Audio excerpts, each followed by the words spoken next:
Next क्या world war है और आपको अब वॉर जोन से बड़ी कवरेज दिखाने जा रहे हैं। दरअसल एक बड़ी खबर आई है कि 1 साल से ज्यादा हो चुका है, लेकिन जो ये वॉर है वो और ज्यादा भीषण और ज्यादा विध्वंसक होता जा रहा है। बड़ी खबर ये है कि रशियन पोजीशन पर यूक्रेन ने बड़ा अटैक कर दिया है। यूक्रेन पलटवार कर रहा है, MLRS सिस्टम से अंधाधुंध हमला किया गया है। यूक्रेनी हमले में रूसी ठिकाना तबाह हो गया है।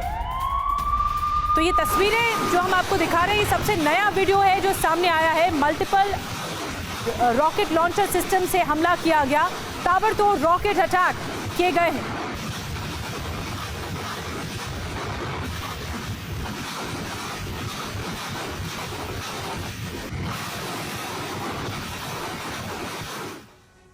और इसी बीच एक और तस्वीर आपको दिखाते हैं। यूक्रेन का रूसी ठिकाने पर बड़ा अटैक हुआ है। यूक्रेन ने हाइमार्स से अटैक किया है।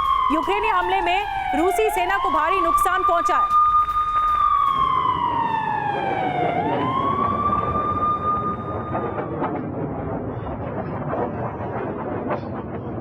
तो आपको तस्वीरें दिखा रहे हैं कि किस तरह यूक्रेन ने एक और अटैक किया। हाइमार्स मिसाइल से अटैक किया गया है। रूसी सेना को बताया जा रहा है भारी नुकसान हुआ है।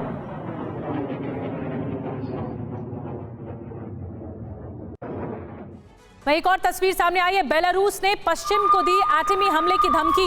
लुकाशेंको ने कहा कि एटमी हमला ही हमारे पास विकल्प है। बेलारूस को खत्म करना चाहते हैं पश्चिमी देश, ये लुकाशेंको ने कहा है। बेलारूस पर हमले की तैयारी में है नेटो और इसीलिए एटमी धमकी दी गई है बेलारूस की तरफ से।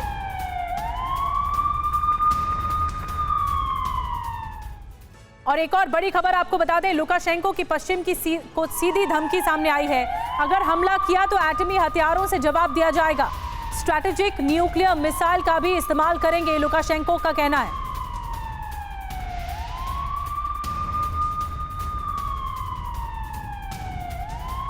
और आइए आपको बताते हैं कि जो ये युद्ध का नेक्स्ट लेवल है, जो दूसरा चरण है, वो किस तरह बेलारूस की धमकी के तौर पर सामने आया है। लुकाशेंको ने और क्या कुछ कहा है, बड़ी बातें आपको बिग वॉल के जरिए बताते हैं। पोलैंड से बेलारूस पर हमले की तैयारी में है पश्चिमी देश, ये लुकाशेंको का कहना है। उनकी तरफ से साफ कहा गया है कि अगर पश्चिम ने हमला किया तो एटमी हथियारों से अपनी रक्षा हम करेंगे, यानी एटमी युद्ध हो सकता है। रूस के एटमी हथियार इस वक्त हमारे लिए सबसे ज्यादा जरूरी हैं और रूस ने तैनाती भी कर दी है बेलारूस में। हम पुतिन से और पावरफुल एटमी हथियारों की सप्लाई पर बात कर रहे हैं ताकि बेलारूस को और एडवांस वर्जन दिया जा सके। जरूरत पड़ी तो टैक्टिकल ही नहीं, स्ट्रैटेजिक एटमी वेपन भी आजमाएंगे, ये बेलारूस के राष्ट्रपति का कहना है, लुकाशेंको का कहना है। मॉस्को और मिन्स्क मिलकर अपनी संप्रभुता की रक्षा करेंगे, ये भी कहा गया बेलारूस के मुखिया की तरफ से, राष्ट्राध्यक्ष की तरफ से। तो ये इशारा संकेत साफ है कि पश्चिम को चुनौती देने के लिए क्या एटमी हथियारों का इस्तेमाल किया जाएगा। दूसरे विश्व युद्ध के बाद USSR और अमेरिका के बीच शीत युद्ध का आगाज हुआ, जिसका मकसद था विनाशक हथियारों की होड़, खुद को ताकतवर बनाने की सनक। मगर रूस यूक्रेन में जारी जंग के बीच न्यूक्लियर हथियारों की होड़ लग चुकी है। कई सारे मुल्क खुद को परमाणु संपन्न देश बनाने में जुट गए हैं। जानते हैं क्यों? 2023 में बढ़ते एटमी वॉर के खतरे के चलते, रूस के आक्रामक तेवरों के चलते। आखिर क्यों, देखिए इस खास रिपोर्ट में।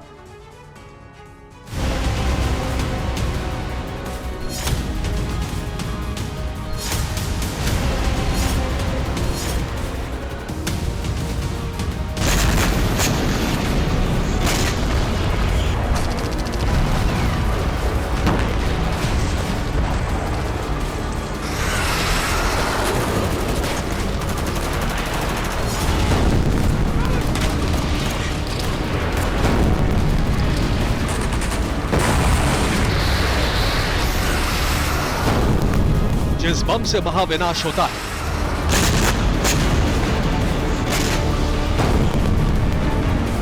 जिस बम से बेहिसाब बर्बादी होती है,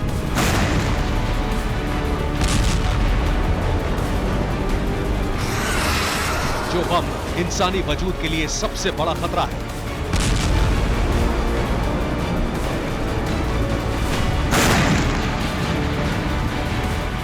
उसी विनाशक की खेप को धड़ल्ले से बढ़ाने में कई देश जुट चुके हैं।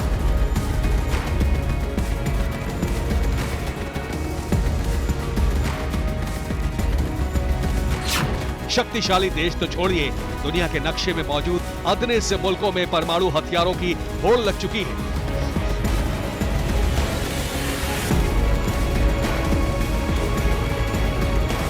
जानते हैं क्यों? रूस यूक्रेन युद्ध के चलते, थर्ड वर्ल्ड वॉर की आशंका के चलते, साल 2023 में न्यूक्लियर वॉर के बढ़ते खतरे के चलते।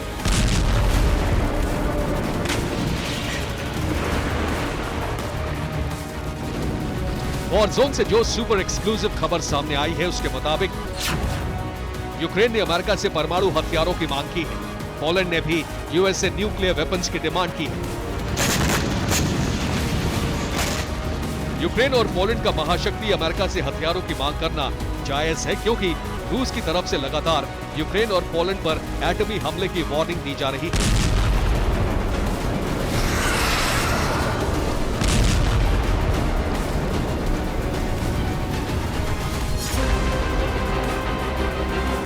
इतना ही नहीं, पोलैंड समेत नेटो के कई देशों पर हमला करने के लिए पुतिन ने बेलारूस को परमाणु हथियार दिए हैं। रूस से मिले परमाणु हथियारों के जखीरे और न्यूक्लियर मिसाइलों के दम पर बेलारूस सरेआम पोलैंड और लिथुआनिया को तहस नहस करने की धमकी दे रहा है। दरअसल यूक्रेन के मददगारों को तबाह करने के लिए पुतिन ने बेलारूस की जमीन को चुना है। आखिर कैसे, ये भी जान लीजिए। दरअसल बेलारूस में रूस ने स्कंदर मिसाइलों को तैनात किया है, जिसकी मारक क्षमता करीब 500 किलोमीटर तक है, वो भी एटमी वॉरहेड के साथ। ऐसे में अगर बेलारूस के बॉर्डर से पुतिन ने स्कंदर मिसाइल दागी तो उसकी चपेट में पोलैंड की राजधानी वॉर्सा के साथ साथ 80% इलाका होगा।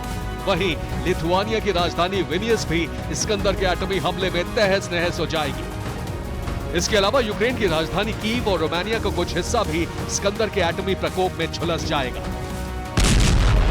हालांकि रूस और बेलारूस के लिए पोलैंड और यूरोप के बाकी देशों पर हमला करना आसान नहीं है, क्योंकि रूस यूक्रेन जंग के बाद से ही पेंटागन ने 5 यूरोपीय देशों में 100 न्यूक्लियर वॉरहेड एक्टिव किए थे, और ये सभी देश नेटो के सदस्य थे और अमेरिका के सहयोगी। जानते हैं पेंटागन ने अपने परमाणु वेपन्स की तैनाती कहां-कहां की थी? इसे मैप के जरिए समझिए। जर्मनी, इटली, तुर्की, बेल्जियम और नीदरलैंड्स, जहां महाशक्ति अमेरिका ने अपने 100 से ज्यादा न्यूक्लियर वॉरहेड को तैनात किया था। इतना ही नहीं, सुपर पावर ने अपने सहयोगी यूरोपीय देशों से अपने अपने परमाणु जखीरे को अपग्रेड करने के लिए भी कहा था। लेकिन इन सब के बीच सेंट्रल अमेरिकी देश निकारागुआ पुतिन के खेमे में आ चुका है। निकारागुआ ने बेलारूस में एटम बम तैनात करने के पुतिन के फैसले का स्वागत किया है। इतना ही नहीं, निकारागुआ ने पुतिन से बड़ी डिमांड भी की है।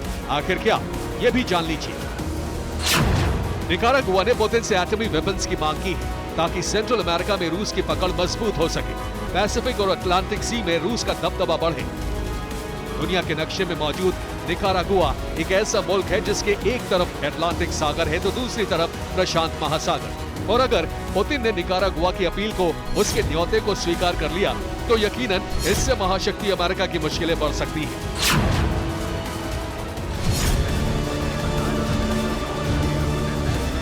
ठीक वैसे ही जैसे साल 1962 में क्यूबा मिसाइल संकट हुआ था, जिसने अमेरिका के होश उड़ा दिए थे। दरअसल 60 के दशक में शीत युद्ध चरम पर था। अमेरिका यूएसएसआर की अदावत जंग के बुहाने पर थी। इसी दौरान सोवियत संघ ने क्यूबा में एटमी मिसाइलों को तैनात कर दिया था, जिसके बाद पूरी दुनिया में सनसनी फैल गई थी।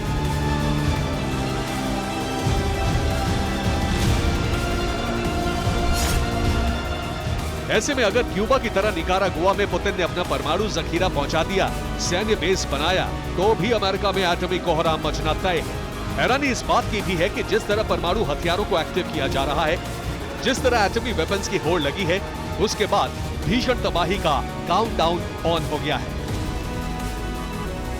Bureau report, TV9 Bharatvarsh.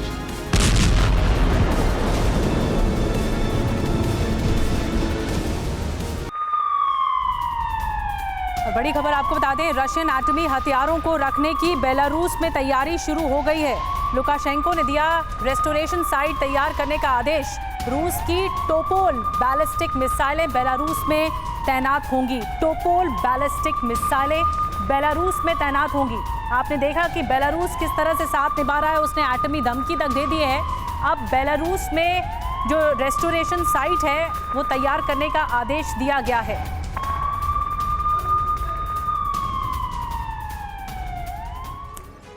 और आइए अब देखते हैं कि रशियन न्यूक्लियर हथियारों की बेलारूस में तैनाती को लेकर बेलारूस के राष्ट्रपति लुकाशेंको ने और क्या कुछ कहा है। आपको बता रहे हैं कि रशियन एटमी हथियारों के वेलकम की तैयारी किस तरह से बड़े स्तर पर हो रही है। अलेक्जेंडर लुकाशेंको बेलारूस के राष्ट्रपति क्या कुछ कहा आपको बता रहे हैं।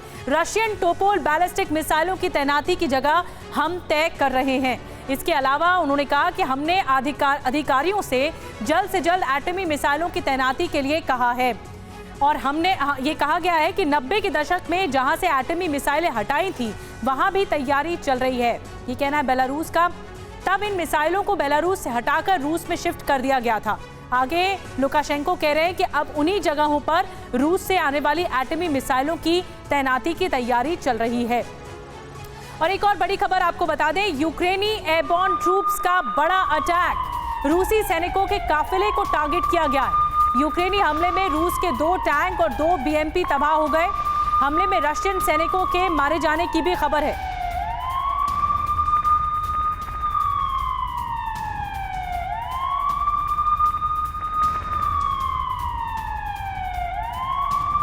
रूस ने भारत से मजबूत रिश्ते की बात कही है। नई फॉरेन पॉलिसी में भारत चीन को रखा सबसे ऊपर। रूस ने भारत के दुनिया में बढ़ते दबदबे का लोहा माना है। हर मोर्चे पर भारत से और मजबूत रिश्ते की वकालत की है। तो भारत के साथ ये जो बढ़ते संबंध है वो रूस के लिए बहुत मजबूती दे रहे हैं और यही बात नई फॉरेन पॉलिसी के जरिए बात रखी है पुतिन ने।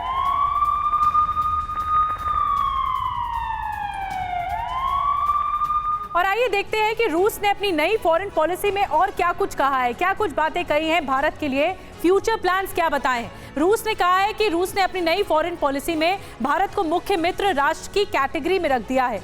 भारत के साथ रूस ने चीन को भी इसी श्रेणी में जगह दी है। इसके अलावा रूस ने अपनी रिपोर्ट में भारत और चीन को वैश्विक ताकत कहा है। और भी जो बातें कही गई, रूस ने कहा है कि आपसी हितों के लिए रूस चीन भारत में नजदीकी सहयोग जरूरी है और मजबूती देगा। यही रूस भारत के साथ हर फ्रंट पर अपने रिश्ते को और मजबूती देगा।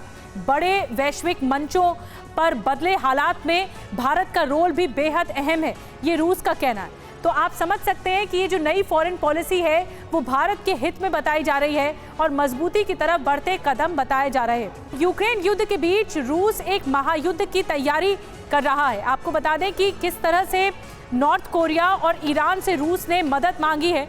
ये जो दोनों देश हैं वो लगातार रूस की पैरवी करते आ रहे हैं, रूस को सहयोगी बताते आ रहे हैं। आपको बता दें कि दोनों देशों से हथियारों की डील हुई है। मॉस्को से लेकर रूस के कई इलाकों में एयर डिफेंस के नए सिरे से तैनाती की जा रही है। वर्ल्ड वॉर का अंदेशा इसीलिए भी बढ़ गया है क्योंकि अमेरिका ने अपने नागरिकों को तुरंत रूस छोड़ने के लिए कह दिया है। तो आगे क्या आशंका है वर्ल्ड वॉर 3 की, इस रिपोर्ट में जानिए।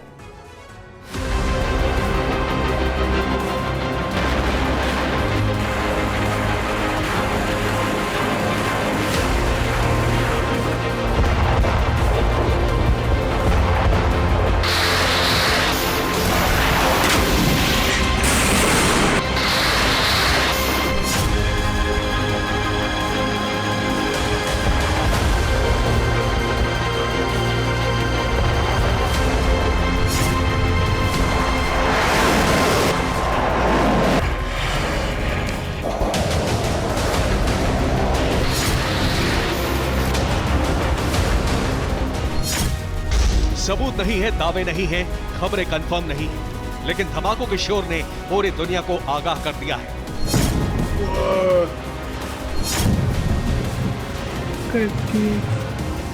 यूक्रेन की सीमा से सिर्फ 40 किलोमीटर दूर रूस का बेलगोरोद गुरुवार की रात अचानक ब्लास्ट की आवाज से थर्राने लगा। जमीन शांत थी लेकिन आसमान धधक रहा था। बेलगोरोद की सुरक्षा में तैनात एयर डिफेंस सिस्टम ने आग उगलना शुरू कर दिया था और आसमान में धमाकों की आवाज गूंज रही थी। बेलगोरोद के आसमान में मिसाइलें थी या आत्मघाती ड्रोन, ये कंफर्म नहीं किया गया, लेकिन कुछ तो था जिसे एयर डिफेंस सिस्टम ने जमीन छूने से पहले ही नष्ट कर दिया। गुरुवार की रात बेलगोरोद में 9 धमाकों की आवाज आई। आसमान में हो रहे सभी 9 धमाके बेहद शक्तिशाली थे। बेलगोरोद की सुरक्षा में तैनात एयर डिफेंस से फायरिंग हो रही थी। बेलगोरोद में लगातार धमाकों से 20 मिनट तक दहशत मची रही। धमाकों की आवाज से गाड़ियों के अलार्म बजने लगे। बेलगोरोद में यूक्रेन कई बार ड्रोन से अटैक कर चुका है, इसलिए अब रूस ने यहां कई एयर डिफेंस सिस्टम की तैनाती कर दी है। गुरुवार को बेलगोरोद में जो धमाके हुए उससे जाहिर हो गया कि रूस की जमीन को दहलाने की एक और कोशिश हुई। रूस में एक और घटना हुई जिसे लेकर कई सवाल उठ रहे हैं और यूक्रेन पर साजिश का शक हो रहा है। ये तस्वीरें रूस के सेंट पीटर्सबर्ग की हैं, जहां अचानक एक भयंकर आग लगी। गैरेज और हैंगर में लगी इस आग से रूस का बहुत बड़ा नुकसान हुआ है।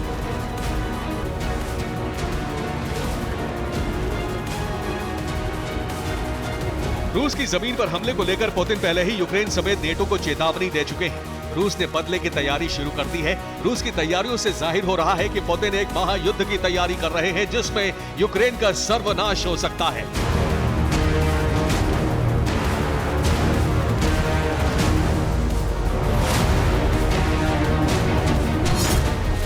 लेकिन फौरी तौर पर रूस ने अपना बदला बेलगोरोद के करीबी इलाकों में लिया है। रूस ने खार्किव पर मिसाइलों की बरसात कर दी। खार्किव में रूस की तरफ से लगातार मिसाइलों के हमले हो रहे हैं। 24 घंटे में रूस ने 11 बार मिसाइलों से हमला किया। खार्किव बेलगोरोद से 74 किलोमीटर की दूरी पर है। बेलगोरोद पर खार्किव से ही हमला होता रहा है। खार्किव के कई अहम ठिकानों को रूस ने निशाना बनाया है।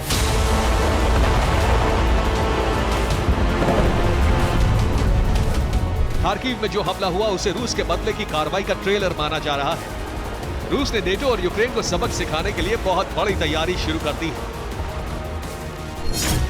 वर्ल्ड वॉर का सायरन नॉर्थ कोरिया देगा वेपन।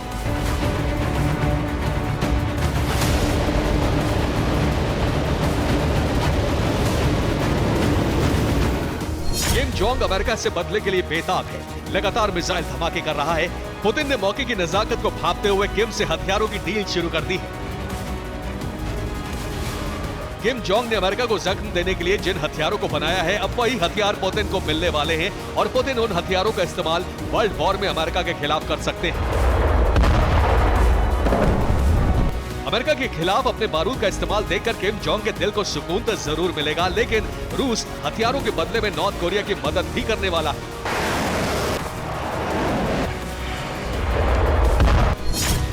किम जोंग पुतिन को 24 तरह के हथियार देने वाला है।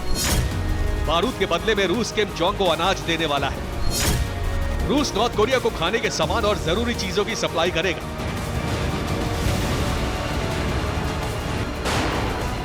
डील हो चुकी है। पुतिन को किम जोंग जंग का सामान देंगे जिससे यूक्रेनी फोर्स और नेटो सेना की जान ली जा सके। बदले में पुतिन नॉर्थ कोरिया को जिंदगी बचाने के लिए सबसे जरूरी चीजों की सप्लाई करेंगे, जिसमें खाने का सामान, दवाएं और कई जरूरी चीजें होंगी। वर्ल्ड वॉर का प्लान, नए ड्रोन देगा ईरान। अमेरिका का एक और दुश्मन पुतिन की हर डिमांड पूरी करने में लगा है और वो है ईरान।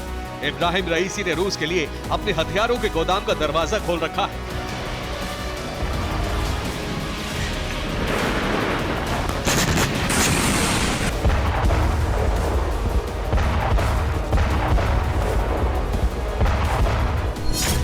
अब रूस और ईरान में फिर नए सिरे से डील हो रही है। रूस ने ईरान से शहीद 131 ड्रोन की नई डील की है। बुधवार को दोनों देशों के विदेश मंत्रियों की मुलाकात हुई है। रूस बदले में ईरान को Su-35 फाइटर जेट देने वाला है। ब्रिटिश रिपोर्ट के मुताबिक सिर्फ मार्च के महीने में ही रूस ने यूक्रेन पर 71 बार शहीद ड्रोन से हमला किया है। यूक्रेन का दावा है कि मंगलवार को शहीद ड्रोन के 15 अटैक में से 14 को एयर डिफेंस ने नाकाम कर दिया।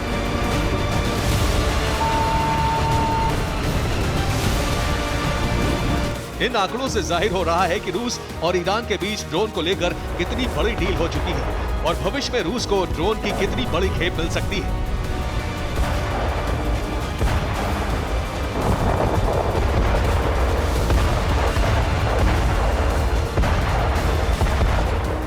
रूस सिर्फ दूसरे देशों के हथियारों पर ही निर्भर नहीं रहना चाहता, इसलिए रूस में भी हथियारों का प्रोडक्शन तेज कर दिया गया है। मिसाइलों की फैक्ट्रियां 24 घंटे काम कर रही हैं। रूस की कंपनियों को एयर डिफेंस बनाने को कहा गया है। रूस की जमीन पर हमले का खतरा बढ़ गया है। रूस ज्यादा से ज्यादा एयर डिफेंस का प्रोडक्शन कर रहा है। यूक्रेन के बढ़ते ड्रोन अटैक से रूस सतर्क है। मॉस्को की सुरक्षा को बढ़ा दिया गया है। मॉस्को में S-500 एयर डिफेंस की तैनाती की गई है। मॉस्को की सुरक्षा में अब S-400 का अपग्रेडेड वर्जन तैनात है। मॉस्को में जमीन से हवा में मार करने वाली S-350 मिसाइलें भी तैनात हैं। एक स्पेशल रेडार स्टेशन भी दिन रात काम कर रहा है। एक तरफ रूस तैयारी में जुटा है तो दूसरी तरफ एक महायुद्ध की आशंका में अमेरिका ने भी तैयारियां शुरू कर दी हैं। व्हाइट हाउस से इमरजेंसी अलर्ट जारी हुआ है। अमेरिकी नागरिकों को रूस छोड़ने को कहा गया है। अमेरिकी नागरिकों को 24 घंटे में वापस लौटने को कहा गया है। रूस और यूक्रेन में मौसम साफ हो चुका है, बर्फ हट चुकी है। मौसम में गर्माहट आने के साथ ही माहौल भी गर्म है और माना जा रहा है कि रूस अब आर-पार की तैयारी में है। Bureau report, TV9 Bharat. Ukraine में पीस कीपिंग फोर्स भेज सकता है यूरोप। हंगरी के प्रधानमंत्री का बहुत बड़ा बयान सामने आया है। यूरोपीय देश जल्द ही इस मुद्दे पर ले सकते हैं फैसला। नेटो में शामिल हंगरी के बयान से सरगर्मी बढ़ गई है। चलिए अब देखते हैं कि हंगरी के प्रधानमंत्री विक्टर ऑर्बन ने यूक्रेन में यूरोपीय शांति सेना भेजने के मुद्दे पर और क्या कुछ कहा है। आपको बताते हैं विश्व युद्ध क्या करीब है, अब दावा क्या किया जा रहा है आपको बताते हैं। लोकल रेडियो में हंगरी के प्रधानमंत्री का ये इंटरव्यू, उसके जरिए जो बड़ी बातें हैं आपको बता रहे हैं। तीसरे विश्व युद्ध की बात पहले अतिशयोक्ति लगती थी लेकिन अब हकीकत लगने लगी है, ये कहा है हंगरी के प्रधानमंत्री ने। जैसे जैसे पश्चिम यूक्रेन को बड़े हथियार दे रहा है वैसे वैसे विश्व युद्ध का खतरा बढ़ता चला जा रहा है। इसके अलावा उन्होंने कहा कि हंगरी की सुरक्षा को गंभीर खतरा है और हम इसे नजरअंदाज नहीं कर सकते हैं। हंगरी के प्रधानमंत्री ने कहा कि यूरोपीय देश यूक्रेन में शांति सेना भेज सकते हैं। तो विश्व युद्ध की बहुत आशंका जाहिर कर रहे हैं हंगरी के प्रधानमंत्री, जिन्होंने इंटरव्यू में साफ तौर पर कहा है कि तीसरा विश्व युद्ध, पहले तो ये अतिशयोक्ति लगती थी लेकिन अब ऐसा लग रहा है कि होने वाला है। आइए अब जल्दी से आपको कुछ और डिटेल्स बताते हैं अपर स्टूडियो से कि किस तरह हंगरी के प्रधानमंत्री ने कहा है। तो क्या ये आशंका बढ़ गई है कि तीसरा विश्व युद्ध होकर रहेगा, क्योंकि जिस तरह से नेटो की गतिविधियां बढ़ गई हैं, वॉर ड्रिल्स चल रही हैं, उस तरह से रूस भी जवाब दे रहा है और ये युद्ध रूस वर्सेस यूक्रेन कम, रूस वर्सेस नेटो ज्यादा लग रहा है। आइए अब समझते हैं कि हंगरी कैसे नेटो और पुतिन के बीच उलझ कर रह गया है। ये आखिर नौबत क्यों आ गई? नेटो पुतिन के बीच उलझा हुआ है हंगरी। पुतिन और विक्टर ऑर्बन का एक दूसरे के काफी करीब का रिश्ता रहा है। यूक्रेन की अपील के बावजूद हंगरी ने हथियार सप्लाई करने से मना कर दिया था। हालांकि पिछले दिनों रूस ने हंगरी के रोल पर सवाल उठाए थे। रूस ने कहा था कि हंगरी उन देशों के साथ खड़ा है जो रूस की तबाही चाहते हैं। अब बड़ा सवाल क्या है? बड़ा सवाल यह है कि क्या नेटो और रूस के बीच शांति में हंगरी कोई रोल निभा सकता है? क्या वो पहल कर सकता है कि कोई शांति होगी? लेकिन इस तरह की आशंका नहीं, इस तरह की आशंका इसीलिए भी गहरा गई है क्योंकि प्रधानमंत्री का ये बयान कहना कि पहले ये अतिशयोक्ति लगती थी, अब विश्व युद्ध करीब लगता है, ये कई सवाल उठाता है। आपको बता दें कि यूक्रेन रूस की जंग में हर दिन हालात बदल रहे हैं। महाविनाशक हमले का वक्त हर घंटे के साथ करीब आता नजर आ रहा है। लेकिन आपको जानकर हैरानी होगी कि अगर रूस और यूक्रेन एक वॉर सेंटर पर एकमत नहीं हुए तो 48 घंटे बाद ही पूरी दुनिया महाविनाश का सच होते हुए देखेगी। ये वॉर सेंटर है नीपर नदी के किनारे स्थापित जैपोरिजिया न्यूक्लियर पावर प्लांट, जहां स्थिति खतरनाक स्तर पर है। अब अगर यहाँ कुछ अनहोनी हुई तो इसके लिए ना तो रूस जिम्मेदार माना जाएगा ना ही यूक्रेन। क्या है जैपोरिजिया एनपीपी की मिस्ट्री? देखिए इस रिपोर्ट में।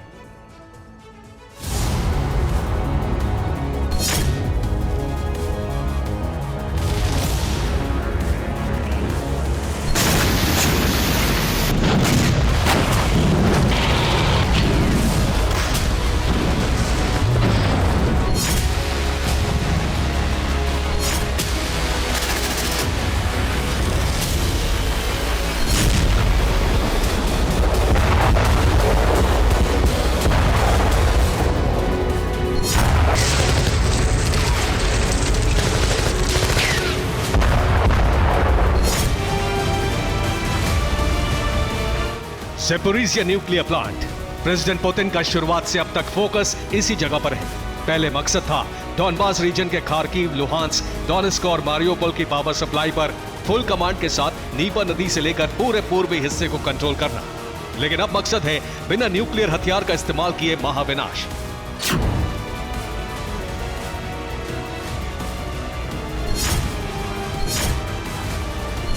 सिर्फ 48 घंटे बाकी, फिर यूक्रेन की तबाही।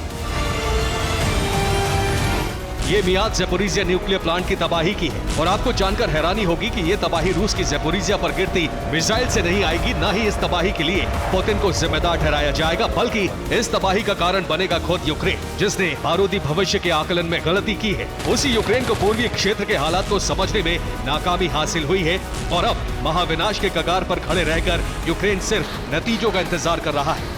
आखिर कैसे वक्त ने यूक्रेन का विनाश तय कर दिया, इससे विस्तार से देखिए। ज़ेपोरिज़िया पर रूस के हमले रुकने का नाम नहीं ले रहे हैं। लगातार रूस की घातक मिसाइल ज़ेपोरिज़िया पर गिर रही है। रूसी हमले में रिहायशी इलाके खंडहर में तब्दील होते जा रहे हैं। सैन्य गतिरोध न्यूक्लियर पावर प्लांट के पास तक पहुंच गया है, इसलिए रूसी मिसाइल से न्यूक्लियर प्लांट को भी खतरा महसूस हो रहा है। हालांकि रूस की मिसाइल फोर्स ने न्यूक्लियर पावर प्लांट को बचाकर अटैक की रणनीति अपनाई है, जिसमें न्यूक्लियर विस्फोट की आशंका अभी तक टल गई है। यही वजह है कि महाविनाश का कारण रूसी मिसाइल के बनने की आशंका ना के बराबर है। लेकिन जो वास्तविक कारण बनने जा रहा है वो है न्यूक्लियर पावर प्लांट का बढ़ता पारा, जिसे इंटरनेशनल एटॉमिक एनर्जी एजेंसी की टीम ने अपने दौरे के बाद स्वीकार भी किया है।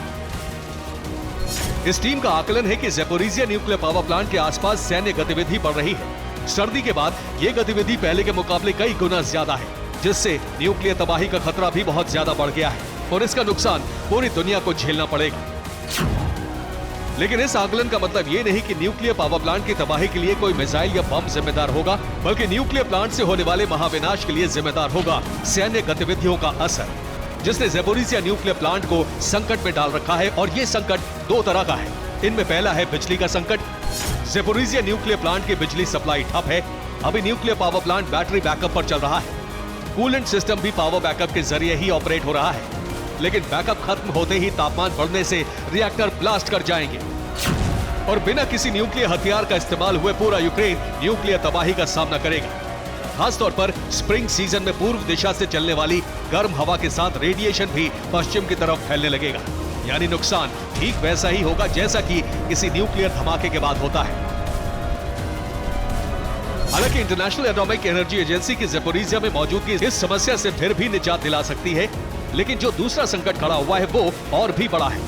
ये संकट काखोकवा डैम से कूलेंट सिस्टम ऑपरेट करने के लिए पानी की सप्लाई का ठप होना है। ज़ेपोरिज़िया न्यूक्लियर पावर प्लांट के लिए सप्लाई होने वाला पानी नीपा नदी के बीच बनाए गए काखोकवा रिजर्वॉयर से होता है और इस सप्लाई के लिए आमतौर पर इस डैम में पानी का लेवल 16.5 मीटर होता है, लेकिन ये स्तर घटकर 14.5 मीटर हो गया है। लेकिन इस स्तर से भी घटकर जैसे ही पानी का लेवल 13.2 मीटर तक पहुंचेगा, ज़ेपोरिज़िया पावर प्लांट का कूलेंट सिस्टम बंद हो जाएगा। यानी वाटर लेवल और घटा तो कूलेंट सिस्टम बंद होते ही महातबाही आ जाएगी और ये आशंका ज्यादा है क्योंकि स्प्रिंग और उसके बाद के सीजन में वाटर लेवल कम होना आम बात है। वहीं डैम से पानी जिस मात्रा में लगातार छोड़ा जा रहा है वो बताता है कि कुछ ही घंटों में काखोकवा रिजर्वॉयर में पानी का लेवल 13.2 मीटर के नीचे आ जाएगा, जिसका मतलब है कि ज़ेपोरिज़िया न्यूक्लियर पावर प्लांट के रिएक्टर्स में ब्लास्ट होना तय है।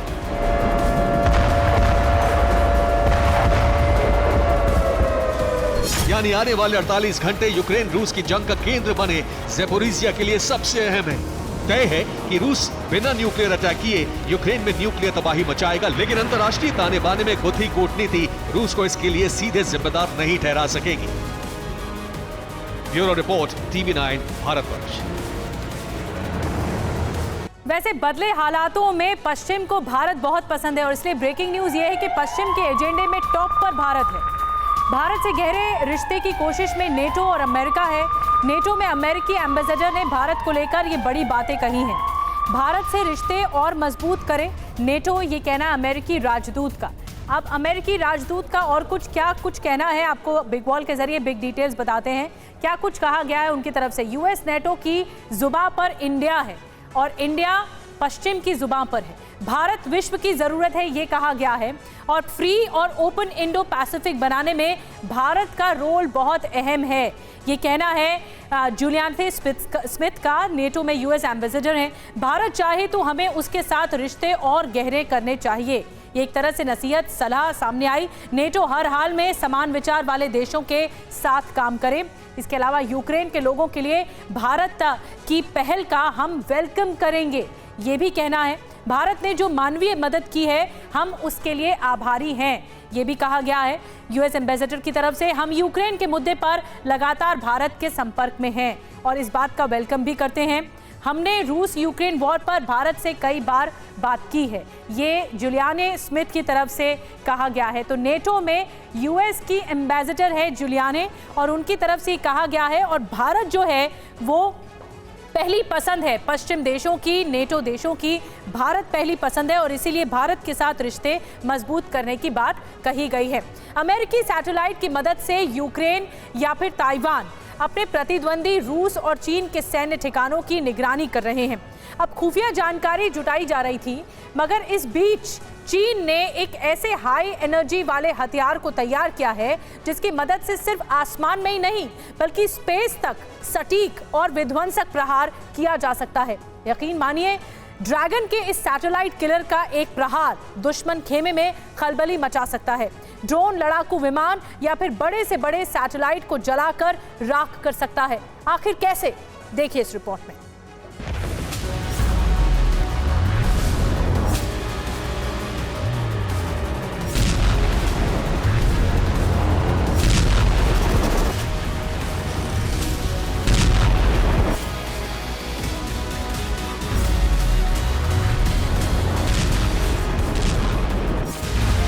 किसी लेजर की तरह चमकने वाली पीली सी रोशनी, जिसका एक प्रहार बड़े से बड़े सैटेलाइट को जलाकर राख कर सकता है।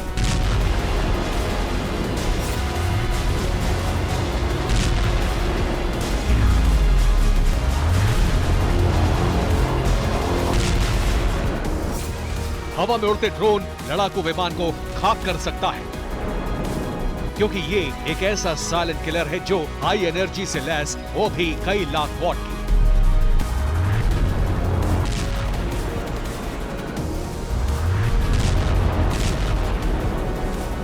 जानते हैं, जिनपिंग ने ऐसे ही विनाशक हथियार को तैयार करने का दावा किया है, जिसका मकसद है अमेरिका के कम्युनिकेशन सिस्टम को तोड़ना।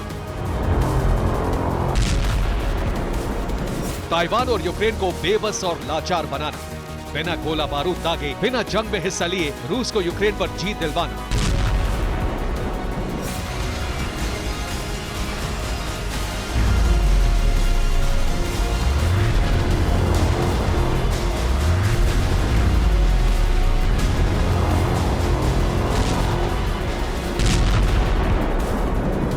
जी हाँ, चीनी साइंटिस्ट ने एक एंटी सैटेलाइट माइक्रोवेव वेपन को तैयार करने का दावा किया है और जानते हैं चीन इसका इस्तेमाल कहां करेगा। अमेरिका के स्टारलिंक सैटेलाइट को तहस नहस करने के लिए।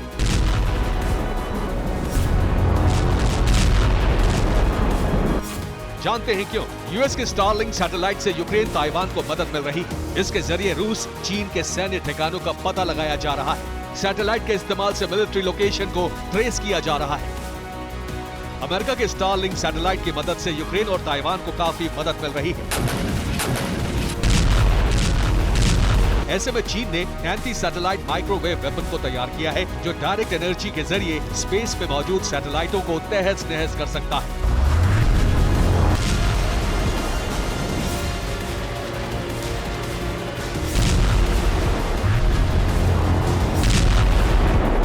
इतना ही नहीं, इस माइक्रोवेव वेपन के जरिए लड़ाकू विमानों और ड्रोन को भी टारगेट किया जा सकता है।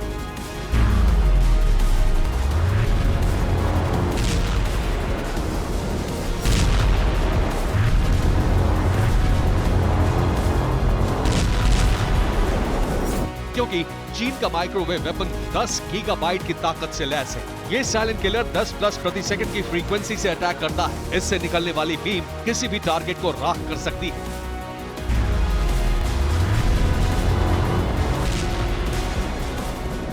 असल में जिस तरीके से अमेरिकी सैटेलाइट्स का इस्तेमाल यूक्रेन और ताइवान कर रहे हैं, रूस और चीन से जुड़ी खुफिया इंटेलिजेंस जुटा रहे हैं,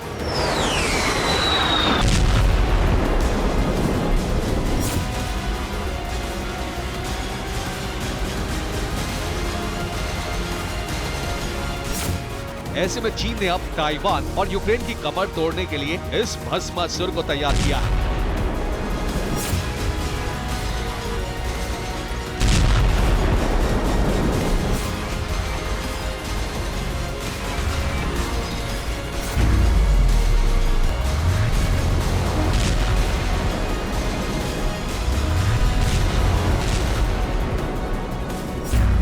ब्यूरो रिपोर्ट, TV9, भारतवर्ष।